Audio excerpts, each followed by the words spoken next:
Are you ready for a wild and crazy conversation? Well, this is some weird shit, but I gotta tell you, it's really exciting stuff. Trish interviewed Kathleen Covalt in this week's episode, and they talk about transpersonal psychology, how to find your way back to center, spirituality, rainbow bodies, and start to delve a little bit into UFOs. So sit tight and enjoy the episode.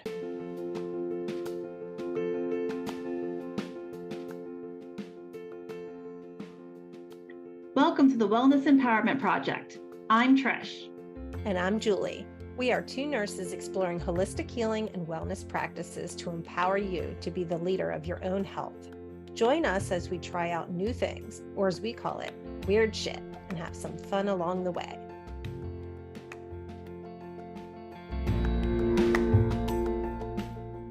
Hi, welcome to the Wellness Empowerment Project. Unfortunately, Julie is not here with me today, so it's a solo interview with me, Trish. I am talking today with Kathleen Covalt. Kathleen has a doctoral degree in educational psychology with a specialization in transpersonal psychology with a master's in psychological counseling. Over the years, Kathleen studied philosophy, psychology, counseling, education, and intuitive development, as well as energy healing and cultural diverse spiritual pathways, and even the UFO UAP phenomena. Welcome, Kathleen. Hello, Trish. Nice to be here. Oh, it's so nice to have you. You know what? You have quite an extensive background educationally.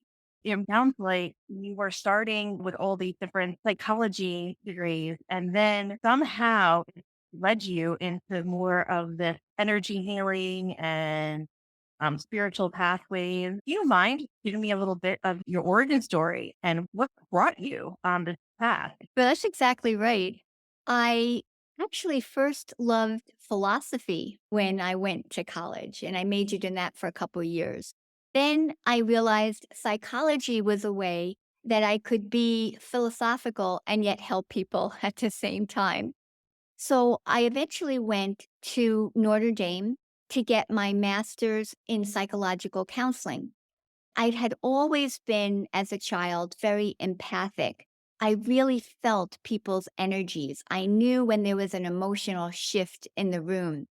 But when I had my clients, because I had an internship for my master's degree, when I had clients for the very first time, I realized I knew things about them that was related to what was going on now with them, but that was like in their childhood that kind of made everything happen to the current situation. And if we went back to those childhood experiences, we got at the root of what was really going on. And if we could heal that, they healed much better, much quicker.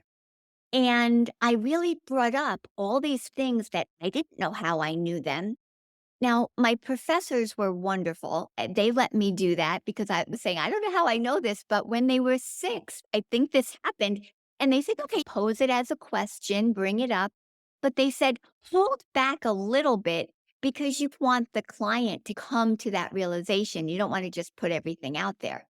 But because I was getting all this information, it was very difficult for me to hold back and wait till the client came to it. It might take weeks and weeks. I realized I didn't want to go the traditional route. When I got my master's degree, instead of going into the traditional counseling, I had a million different wacko, some of them jobs. But what I started doing was studying on my own all these new to me metaphysical topics and also these different spiritual disciplines. That's when I met and learned therapeutic touch by the founder, Dolores Krieger. I eventually taught it with her blessing for a few years. Therapeutic touch is like Reiki, or it's a healing kind of touch where you don't really touch, you really work on the subtle energy body. I did that for a few years. And then I kept developing my intuitive skills. That's when I went back for my doctoral degree in educational psychology because I wanted to teach people to do what I was doing, but also because the program had transpersonal psychology as a specialty. There's very few programs like that in the United States, actually. Transpersonal psychology is a type of psychology that brings in the spiritual.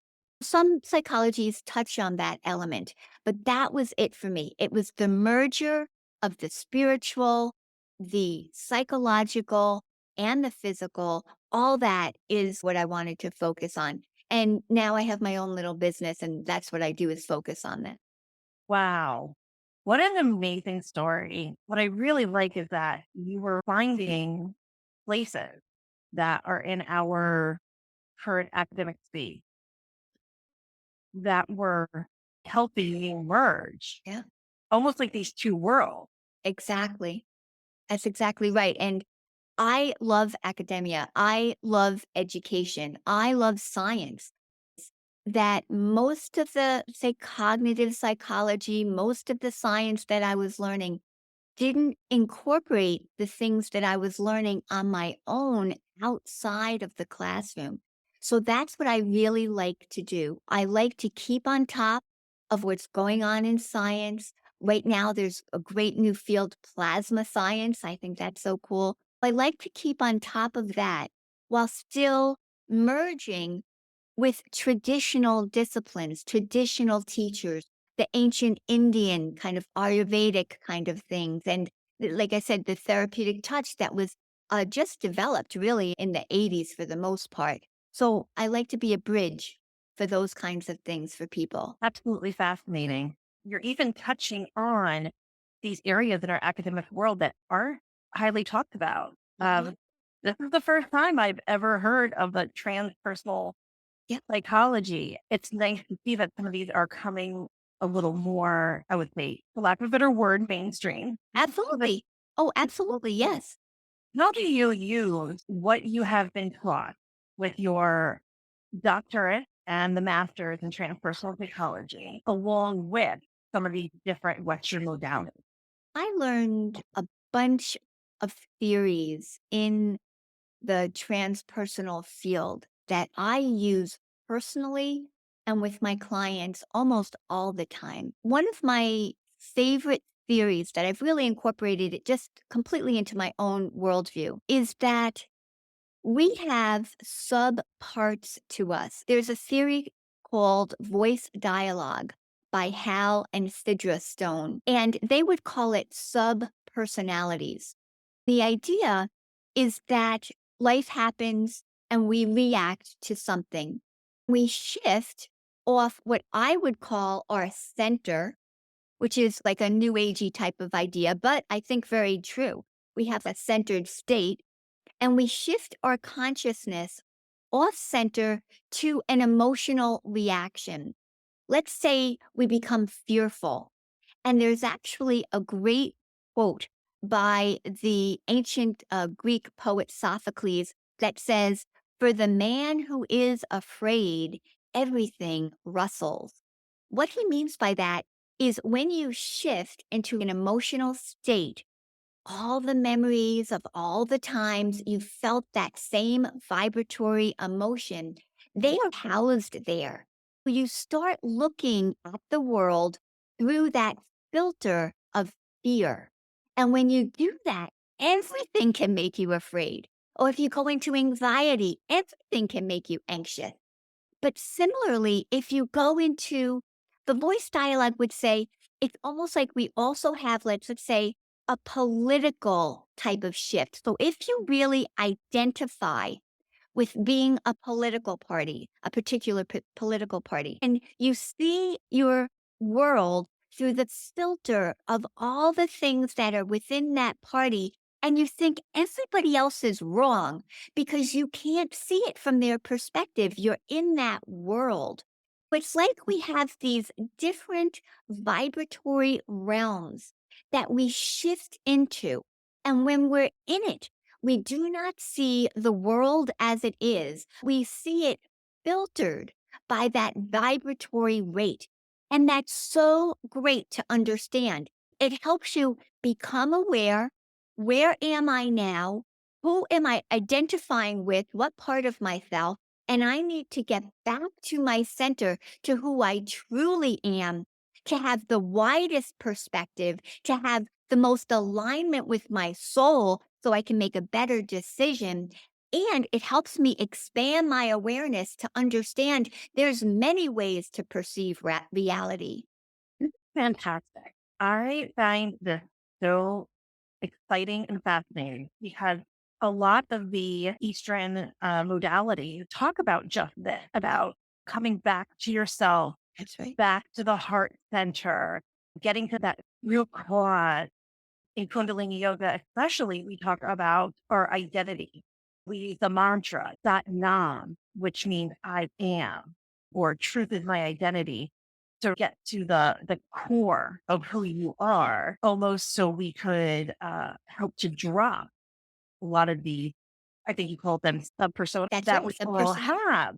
Do you mind going a little more in depth about what is a theory and how do we come to consider something a true theory? I'm asking this because in our society and in our culture, I feel like we have these three buckets. There's theory, there's fact, and there's cultural belief. There are a lot of things I think in our realm that people believe are fact, but they're actually just cultural belief. Or they think it's a cultural belief, but really it's actually it's a theory. I really like, because you said that this is a theory, dive into more of, how is it a theory and how is that different from fact and different from cultural belief? I totally 100% agree with you with that because in my worldview, the nature of reality changes depending on your state of consciousness. There is no, I always wonder about this. Is there a reality that's separate from the way we perceive it? Let's just go with that. Let's just say there is a reality, but it's so big, it's so fast that the state of consciousness that we are in influences what we think reality is. When you talk about cultural beliefs, you grow up in a culture, in your family, maybe a school system, and your friends, and you don't question things because you're in a field, that field of your culture, that field of your family. All of those thoughts create the filter to which you perceive reality. If you're in it, you don't even realize you're in it. You have to get out of it to realize it. And that's why education and travel and having many experiences help you get out of it to realize, wow, that was only a filter of reality. There is other ways to make a peanut butter and jelly sandwich. There are other ways to do things. There are other ways to think that are just as valid. I was calling everybody wrong because I was only looking through that filter. You have to get out of that filter to realize reality is huge and there's many ways to perceive it. So what is a theory? A theory is a bunch of ideas that seem to work together that help you understand something. But know this, it is the current theory. Because if I know anything from all my years of education, is that theory will change in a couple of years. There were many things I was taught as a child that are not taught now, that are wrong, that are literally wrong. We didn't even think there was water on the moon. There are many things. And just hold the theory lightly because it's going to change, but it's helpful because reality is so vast that our mind has to have structure in order to make sense out of all the information. Theories help us make sense out of information and therefore grow and develop. Okay. So they're important.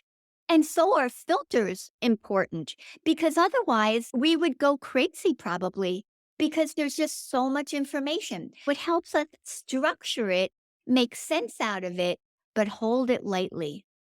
Do you mind just expanding one more portion and clarifying how does a theory, if it even is a theory, become a fact? There are no facts. Ooh, continue. because it's always changing. A fact is how you perceive reality now. But in a different state of consciousness, you will perceive that same thing differently. A fact is malleable to the theories that you hold, to the cultural milieu that you're in, to your state of consciousness. Like I said, there probably is a fact of a reality that's great, okay? But each little fact that we have, I don't know, I think it's changeable. Even from a state of consciousness, if you're way high up, you can see right through things. Physical matter isn't really even physical. It's a bunch of vibratory fields from the highest perspective. But because we are filtering it through our bodies that are physical, we think we stop here. But when you get to a higher perspective, you know that it's really energy.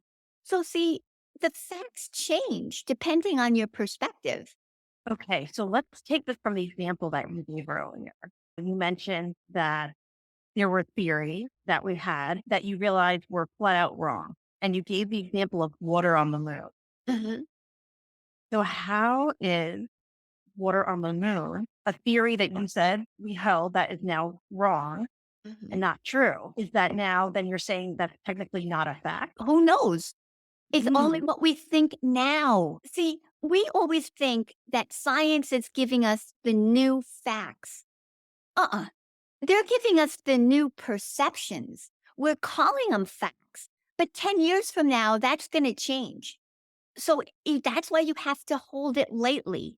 We think we're finding out the new facts, but we're just finding out the new thought, the new idea, the new way of perceiving it. Wow.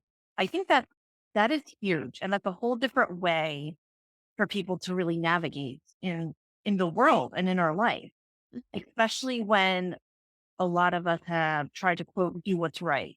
From this perspective, there is no right Mhm. and there probably is no Absolutely. wrong.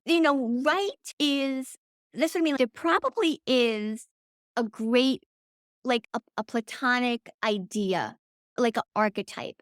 And what is a great right?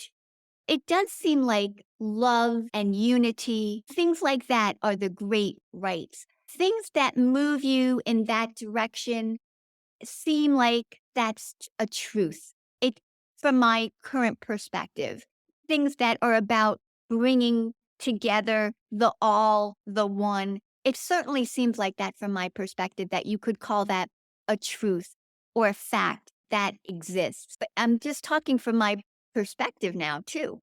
No, I think that makes a lot of sense because if we could start to perceive things through love and through that joy, if that is that ultimate truth, you would be bringing unity. Yes.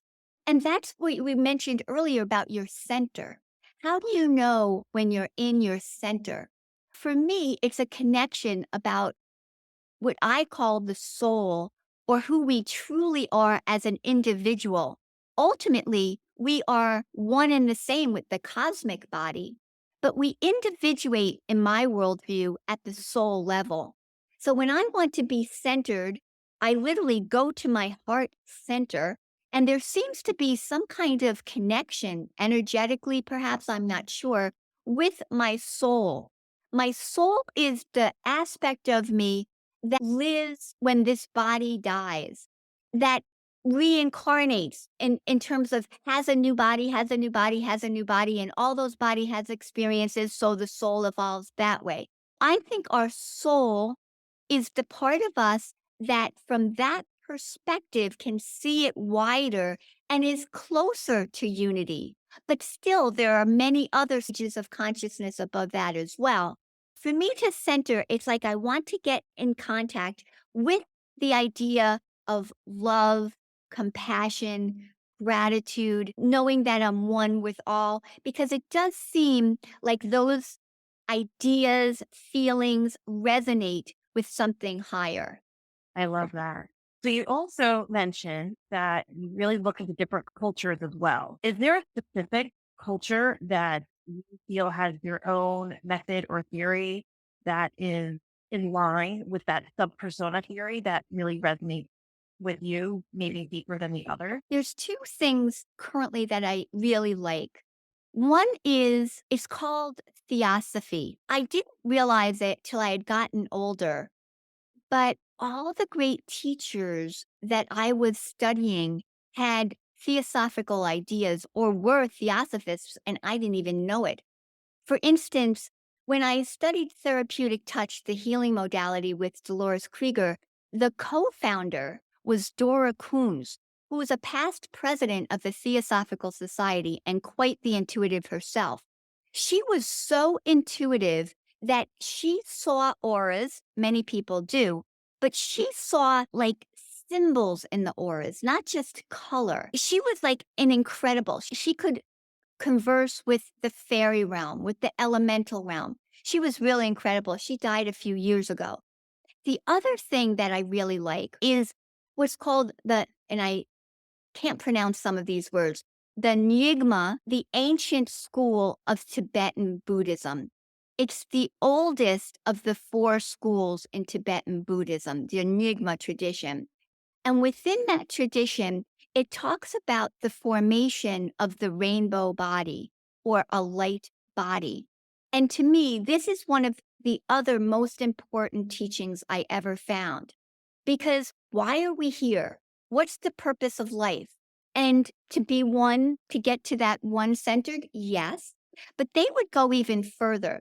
And they would say the purpose is to become what we truly are, and we might even think of it as our soul body, to become that body that then has more ability to have more experiences on the higher realm. It appears that consciousness needs a body to keep evolving. Okay.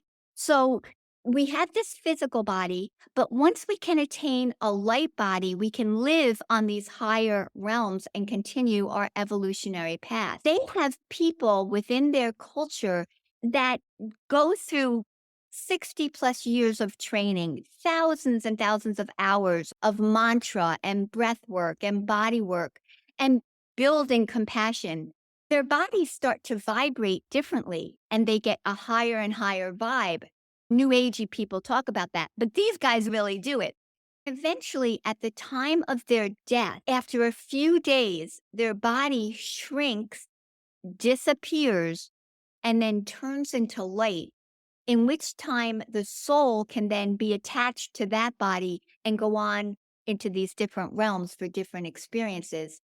I believe that this may be the same or similar to Jesus's teaching of his transfiguration and resurrection body.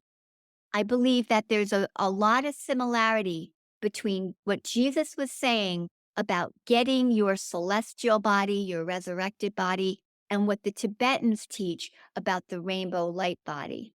Wow. It's interesting you mentioned that. In our yoga teaching, we also talk about there's a lot of similarity with how yoga means union and it brings together a lot of the different religions that are out there. One of the aspects that's talked about is that as we are in this, we're calling it the age of Aquarius right now, that we are, or the goal really is that we all become or have this Christ consciousness, and that Christ consciousness is that unity, and that we move into the almost like these light bodies.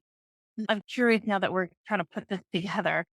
You mentioned first that a lot of the Buddhist monks were vibrating differently. How do we know they were vibrating differently? Was there any studies done on them that was showing their frequency versus other people's frequencies? Were they behaving or acting differently?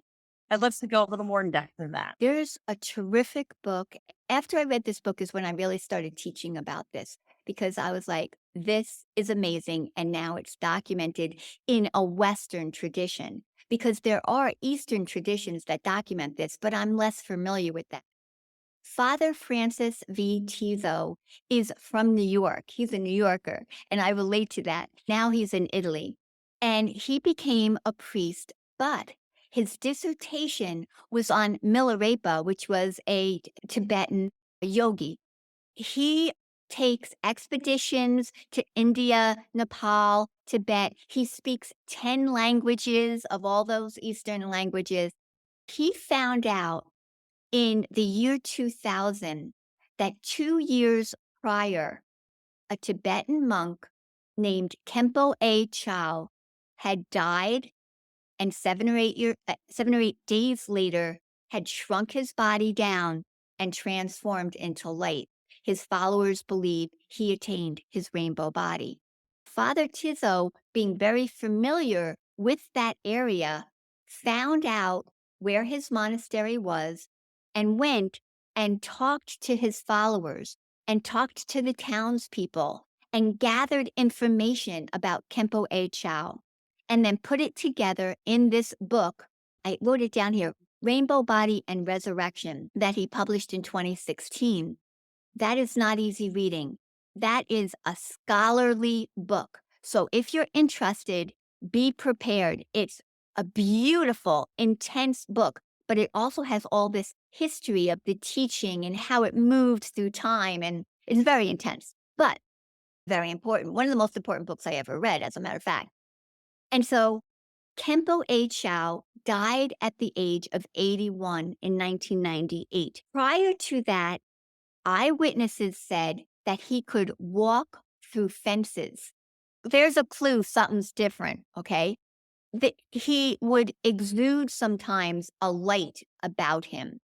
When he died, his face turned pink and he did start to glow, and he lost all signs of his bodily aging, which he did have when he was alive. So these people can do different types of healings. They can walk through fences. They have what in the yogic tradition, the word siddhi, they have powers, they have siddhis. And if you have some of these, it doesn't guarantee that you're progressing necessarily spiritually, but it does say that your body is vibrating in a way that allows you some of these siddhis or powers. And a lot of these folks attain naturally, not necessarily even working towards them, but they attain naturally these different intuitive powers, just the traditional cities that you have out there, ability to sometimes manifest objects, things like that. This is very interesting because, in a way, this also would explain all the miracles of Jesus Christ in the Yes, Bible. yes. I almost feel like it's not talked about enough. Look at what regular human beings are doing with Reiki now. That's a miracle healing. What you can do with energetic healing now, that's miraculous because we don't understand how it works, but it does. So, yes, I believe Jesus was a highly advanced soul who came into a special body, not just any body. We don't know who his father was. And Mary was born in an interesting way as well. He came into this specially prepared body that could hold this higher consciousness, this higher vibration.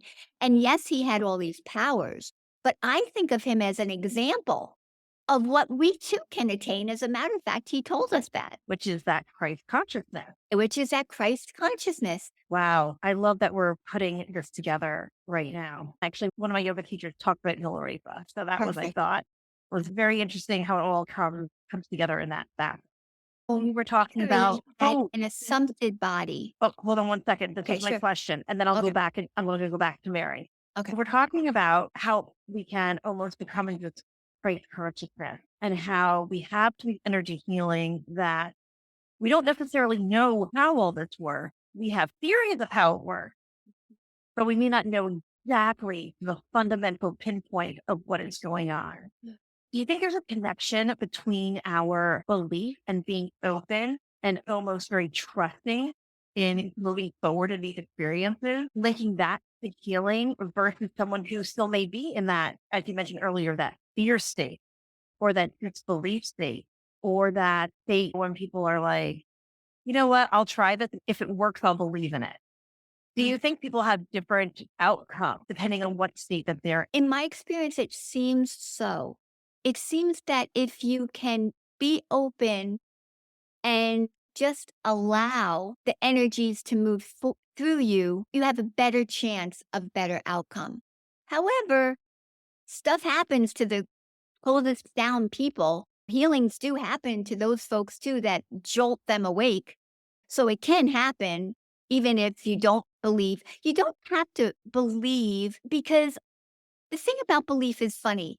If you grew up in our culture right now, it's difficult to get to belief because it's mocked or it's not talked about or it's not accepted in our culture. That's when you start to find a community of people who are opening up, and it'll help you a lot more. You don't have to believe, but you do need a little bit of being open to seeing, experimentation, something like that. I do think that's helpful. It's not necessary. I think it's helpful. Yeah, I can totally see that. I could see how if you're so closed off, you're blocking an experience from its full potential. Yes, it's like you have to resonate. You have to be open to allow that energy vibration to move through you. And literally, we can block some things depending on our vibrational state. Yeah. But even at the same token, if you are still at the point where you're like, I'm going to try it, you may not believe it. You still may be here, like living in fear. You may want to be proven. But the fact that you're even the point where you're allowing that experience to happen would still just be enough Yeah, to get a taste of it. exactly. Worth Exactly. it. So you mentioned before about Jesus being born into the specific body. Yeah. But you also mentioned that Mary was born in a very interesting way. And I haven't really heard much talked about Mary's birth. Do you mind talking about that? Her parents were older, and her mother gave birth to Mary when she was very old. Was almost like her mother, it's almost like Mary herself had a virgin birth. Mary's birth, where she came from, did she really come from her father? Maybe, but definitely they were older. And so it was weird that she was born at that time to them, that it's questionable, like where she came from. I don't think I've ever heard that before, but Mhm. that is interesting, especially in the way then that Jesus was born. Yes. There's that reflection. Yeah, exactly. I think she was a highly evolved being as well. And as I mentioned, in the Catholic tradition, which is my background, by the way, she is said to have an assumpted body, or she has an assumption.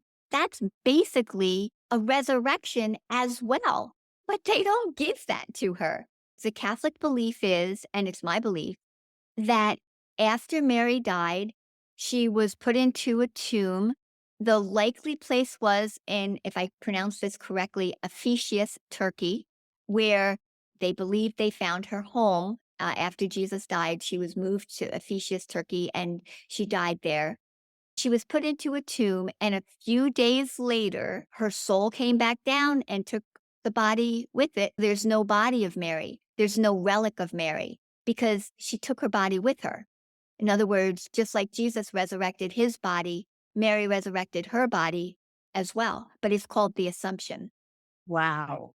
Mhm. Okay.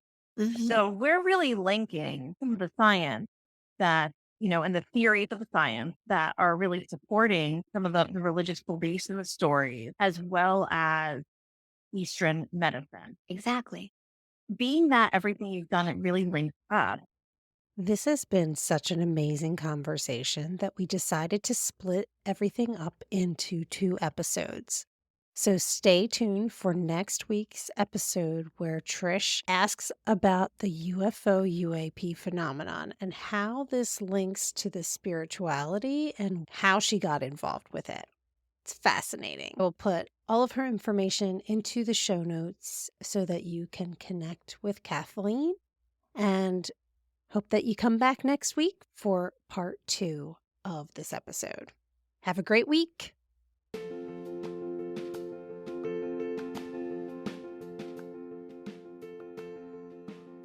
Thanks for joining. If you enjoyed this episode, please follow, subscribe, and share with a friend. Want to learn more about a specific topic? Drop us a line on our website and we can explore it deeper with you.